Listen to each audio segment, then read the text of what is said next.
బాల సదన్లో ఒక బాలుడిపై లైంగిక దాడి ఆరోపణల నేపథ్యంలో పోలీసులు కేసు నమోదు చేశారు. దీనిపై మరింత సమాచారం మా బ్యూరో చీఫ్ శేఖర్ అందిస్తారు. నమస్తే, ప్రస్తుతం మనం సైదాబాద్లోని జువైనల్ హోమ్ దగ్గర ఉన్నాము. మొత్తానికి రాష్ట్ర వ్యాప్తంగా ఇది ఒక సంచలనంగా మారిన పరిస్థితి. అంటే ఇక్కడ విద్యార్థులపై ఏదైతే చిన్నపిల్లలపైన స్టాప్ గార్డ్గా ఉన్న రెహమాన్ లైంగిక దాడికి పాల్పడ్డాడని మొత్తానికి రాష్ట్ర వ్యాప్తంగా దాని గురించి చర్చ మొత్తం అది హాట్గా మారిన పరిస్థితి. దీనికి సంబంధించి ఈ దారుణానికి సంబంధించి ప్రస్తుతానికి సూపరింటెండెంట్ దానికి సంబంధించి సయ్యద్ అఫ్జల్ షవలితో ప్రస్తుతం మనం ఉన్నాము. అసలు ఏం జరిగింది, ఎవరా రెహమాన్, ఎందుకు ఇలా జరిగింది, అసలు ఎప్పటి నుండి తను ఇక్కడ పనిచేస్తున్నారు, ఈ దారుణానికి గల కారణాలను తన మాటలో తెలుసుకునే ప్రయత్నం చేద్దాం. చెప్పండి షవలి గారు, ఏంటి అసలు ఎవరా రెహమాన్, అసలు విద్యార్థుల పట్ల ఎందుకు ఇంత దారుణంగా ఒడిగట్టాడు? రెహమాన్ అనే వ్యక్తి అవుట్సోర్సింగ్లో మిషన్ వాత్సల్య స్కీమ్ అని చెప్పి ఒక స్కీమ్, సెంట్రల్ స్పాన్సర్ స్కీమ్ ఉంది. ఆ స్కీమ్లో అతన్ని తీసుకోవడం జరిగింది 2022లో. సిన్స్ 2022 అతను మన ఇన్స్టిట్యూషన్లో పనిచేస్తున్నాడు అవుట్సోర్సింగ్ బేసిస్లో. వాళ్ళ డ్యూటీస్ ఏముంటాయంటే అవుట్సోర్సింగ్లో వీళ్ళ duties watch and what duties, round the clock watch and what duties చేయాలి. పిల్లలను చూసుకుంటుండాలి. పిల్లలు ఎక్కడైనా పడ్డారా, లేకుంటే వాళ్ళు సిక్ అయ్యారా, సిక్ అయితే వాళ్ళని హాస్పిటల్ తీసుకెళ్ళడం, అక్కడ డ్యూటీ చేయడము, ఇక్కడ కూడా వాళ్ళతో పాటు ఉండడము, పొద్దుగాల లేసి వాళ్ళ అన్నీ వాళ్ళ మంచి చెడు అన్నీ చూసుకోవడం వాళ్ళ డ్యూటీస్ అవి. సో ఇతని మీద ఇప్పటి వరకు మాకు ఎలాంటి కంప్లైంట్స్ అయితే రాలేదు సిన్స్ 2022. మొన్న 11th రోజు యాక్చువల్లీ ఈ బాబు మా దగ్గర 2024లో అడ్మిషన్ ఫస్ట్ టైం జరిగింది. ఆ తర్వాత the child was again transfer to other NGO institution. మళ్ళీ ఎన్జిఓ ఇన్స్టిట్యూషన్ నుంచి మళ్ళీ మా దగ్గరికి ట్రాన్స్ఫర్ అయ్యిండు. మళ్ళీ ఇట్లా 3-4 టైమ్స్ ట్రాన్స్ఫర్స్ అయినాయి బాబుకి. ఆ తర్వాత 11th రోజు మన సైదాబాద్ పిఎస్ నుంచి పోలీస్ పర్సనల్ వచ్చి నా దగ్గరికి ఇట్లా ఈ బాబుని మీరు గుర్తుపడతారా సార్ అని చెప్పి అడగడం జరిగింది. మా బాబే, మా దగ్గర ఉన్న పిల్లగాడు. ఏమైంది అంటే, లేదు సార్ ఇట్లా మీ దగ్గర ఇప్పుడు లేడు కదా బాబు అంటే, షార్ట్ లీవ్లో పోయిండు బాబు, దసరా పండుగ ఉందని చెప్పి మా ఫ్యామిలీతో సెలబ్రేట్ చేసుకుంటా సార్ అని చెప్పి వచ్చి నాకు చెప్పిండు. నాకు చెప్తే వాళ్ళ మదర్ని పిలిపించి వాళ్ళ మదర్తో ఒక రిప్రజెంటేషన్ రాపించి సిడబ్ల్యూసి ముందర రిప్రజెంటేషన్ పెట్టి ఆ బాబుకి షార్ట్ లీవ్ శాంక్షన్ చేయించినాం. పేరెంట్స్ దగ్గర పోయి సెలబ్రేట్ చేసి, వేరే పిల్లలు కూడా వెళ్తుండే కాబట్టి వాటి కూడా పోయి వస్తా అని చెప్పే వరకు సరే బాబు అని చెప్పి పంపించినాం. ఇది పోలీస్ పర్సనల్ డిస్క్లోజ్ చేశారు ఏంటంటే, ఈ బాబు పైన సెక్షువల్ అబ్యూస్ జరిగింది, ఫలానా వ్యక్తి రెహమాన్ అనే మా స్టాఫ్ అతను ఇట్లా చేసిండు అని చెప్పే వరకు ఐ వాస్ లిటరలీ షాక్డ్. ఇంకా ఈ పిల్లగాడు ఇంకా 2 పిల్లల పేరు చెప్పిండు, 3 పిల్లల పేరు చెప్పిండు. వాళ్ళు కూడా సేమ్ డార్మిటరీలు ఉంటారు, వాళ్ళతో షేర్ చేసుకున్నట్టు చెప్పాడు మాకు. వాళ్ళతో మాట్లాడతాం మేము, కొద్దిగా పిలిపి అన్నట్టు ఇమీడియట్ పిలిపించిన. అవైలబుల్ ఎవరైతే పిల్లలు ఉండేనో, పిల్లలు అవుట్ సైడ్ స్కూల్కి కొంతమంది పిల్లలు వెళ్తున్నారు. ఒక బాబు ఇమీడియట్ అవైలబుల్ ఉండే, ఆ బాబుని పిలిపించి ఎంక్వైరీ చేసుకున్నారు వాళ్ళు. ఆ తర్వాత స్కూల్ నుంచి వచ్చిన తర్వాత మళ్ళీ ఆ పిల్లలతో కూడా ఎంక్వైరీ చేయించినాం. ఇతను ఎప్పుడు వస్తాడు, ఈ స్టాఫ్ మెంబర్ ఎప్పుడు వస్తాడు డ్యూటీకి, ఏ టైం ఉంది దానికి డ్యూటీ ఇప్పుడు అంటే, నైట్ డ్యూటీలో ఉన్నాడు అతను. నైట్ డ్యూటీ షిఫ్ట్ వచ్చేసి 6:30 నుంచి. నైట్ డ్యూటీలో తను ఒక్కడే ఉంటాడా? మొత్తం 3 ఉంటారు నైట్ డ్యూటీలో. ఫ్లోర్కి ఒకళ్ళు ఉంటారు, ఒక ఫ్లోర్కి ఒకళ్ళు ఉంటారు. ఆ ఫ్లోర్ రెస్పాన్సిబిలిటీ వాళ్ళది ఉంటుంది. ఎంత స్ట్రెంత్ ఉంటుంది ఒక ఫ్లోర్లో, ఎంతమందిని ఈయన పర్యవేక్షకుడిగా ఉంటాడు? 20-25 మంది ఉంటారు, దాదాపు 20-25 మెంబర్స్ ఉంటారు. ఏజ్ గ్రూప్స్ వేరే ఏజ్ గ్రూప్స్ని డివైడ్ చేస్తాం. యాక్చువల్లీ ఈ అబ్బాయి ఏజ్ ఎంత ఉంటుందండి? ఈ బాబు వచ్చేసి 12 years ఉంటాడు, 12 to 13 మధ్యలో ఉంటాడు. మేమేం చేసినామంటే, ఇలాంటి ఇష్యూస్ రాకుండా ఉండనికేనే మేము ఏజ్ వైజ్ సెగ్రిగేషన్ చేసినాం.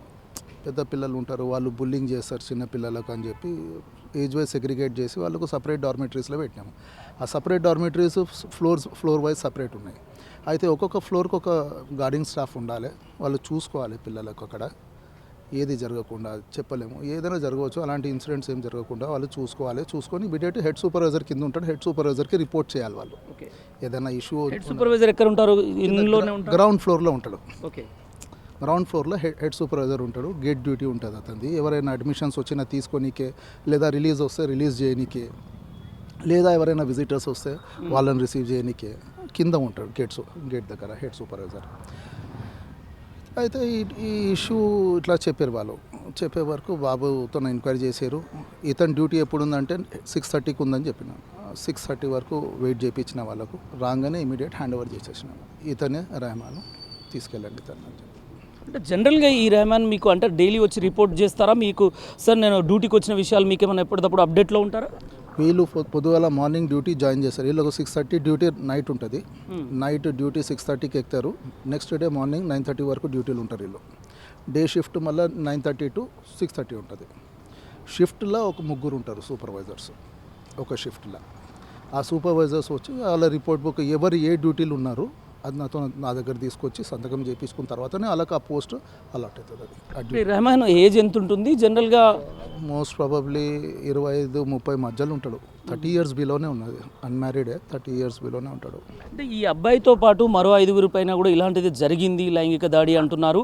ఇప్పటికైతే ఒక నిర్ధారణ అయింది అంటున్నారు. దాని గురించి ఏం చెప్తారు? అది ఇంకా మా దృష్టికి రాలేదు. మీ ద్వారానే మాకు తెలిసింది.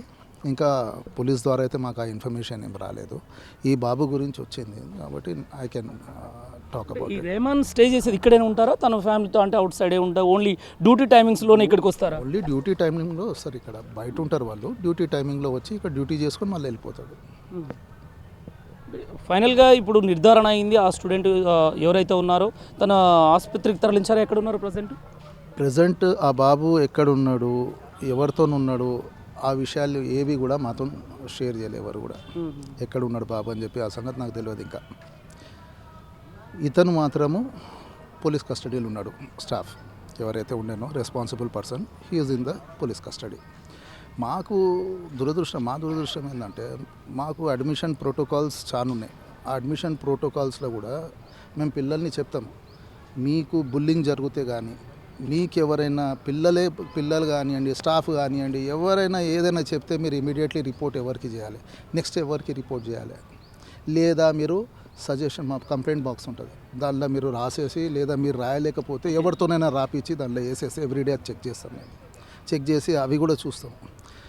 అండ్ మాకు ఇలాంటి ఈ ఇష్యూ మా నోటీస్కి రాలేదు. మీరు ఏ టైంలో అవైలబుల్ ఉంటారు సార్ రెగ్యులర్గా? మీ డ్యూటీ టైమింగ్స్ మీ అబ్జర్వేషన్ అంటే పిల్లలతో మీకు సత్సంబంధాలు ఒక సూపరింటెండెంట్గా మీరు పిల్లలతో డైలీ చెక్ చేస్తుంటారా? అందరితో మీటింగ్స్ అలాంటివి ఏమైనా?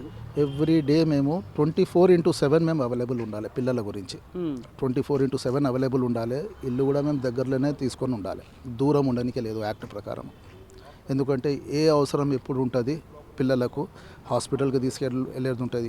పానం బాగాలేకుండా ఏదైనా పిల్లగానికి ఏమైనా ప్రాబ్లం వచ్చింది, అలాంటి పరిస్థితుల్లో కూడా మేము పోయి అక్కడ నిలబడాల్సి వస్తుంది. ఈ స్టాప్ గార్డ్ విషయంలో మీకు ఏ రోజన్నా ఇలాంటి అనుమానాలు? ఎందుకంటే ఆ ప్రవర్తన చూస్తే ఒక మృగంలా బిహేవ్ చేసినట్టే. అలాంటి ప్రవర్తన పైన ఏ రోజు మీకు అలాంటి థాట్స్ ఏమనిపించలేదు? చాలా సబ్మిసివ్గా మాట్లాడతాడు, చాలా సబ్మిసివ్గా బిహేవ్ చేస్తాడు. కాబట్టి ఎప్పుడు కూడా అలాంటి ఇష్యూస్ రాలేదు. ఒకసారి పిల్లలు వచ్చి నాకు కంప్లైంట్ చేశారు, ఫిజికల్లీ వాళ్ళకు కొడుతున్నాడని చెప్పి. ఓకే, అప్పుడు నేను పిలిపించి స్ట్రిక్ట్లీ వార్న్ చేసినాను, ఇది ఇక్కడ నడవదు, ఇట్లుంటే ఐ విల్ టర్మినేటివ్ ఇమీడియట్లీ అని. అప్పటి నుంచి ఆపేసిండు. దాని తర్వాత నా దగ్గర మళ్ళీ రాలేదు అలాంటి కంప్లైంట్ ఇది కూడా. ఫైనల్గా ఇప్పుడు దీనికి ఏం చెప్పదలుచుకున్నారు సార్? ఇట్లా పిల్లలు ఇంక మరో 5 అంటున్నారు, ఇప్పుడు ఇది అంటున్నారు. అంటే గతంలో కూడా పిల్లలు పారిపోయారనే ఒక టాక్ ఉండేది. ఈ ఓవరాల్గా ఈ జరుగుతున్న పరిస్థితుల పట్ల ఒక సూపరింటెండెంట్గా ఏం చెప్తారు దీన్ని? గతంలో పారిపోయింది ఇక్కడి నుంచి కాదండి, పారిపోయింది అది children in conflict with law. Okay, ఈ ఇన్స్టిట్యూషన్ వచ్చేసి ఇది child in need of care and protection. ఎన్ని కేటగిరీలు ఉంటాయి ఇందులో? ఎంతమంది అంటే స్ట్రెంత్ ఎంత ఉంటుంది? ఎన్ని కేటగిరీలుగా ఉంటారు? యాక్చువల్లీ చిల్డ్రన్ 2 కేటగిరీస్లో డివైడ్ అయి ఉంటారు.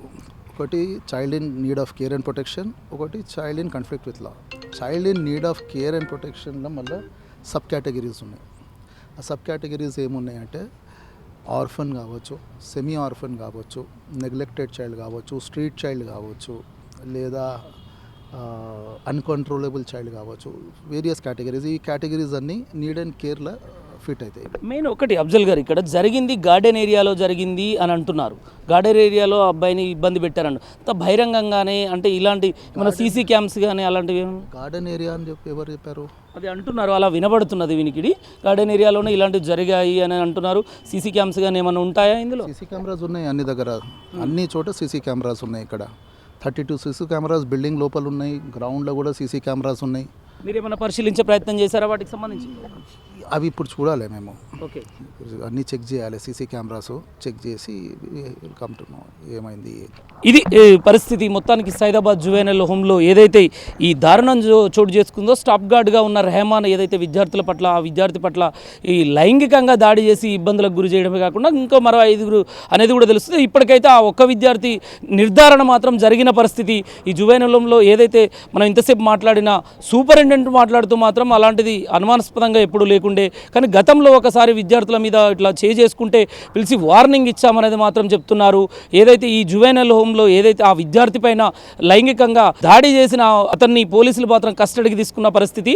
మిగతా 5 విషయంలో మాత్రం తేలాల్సి ఉన్నది.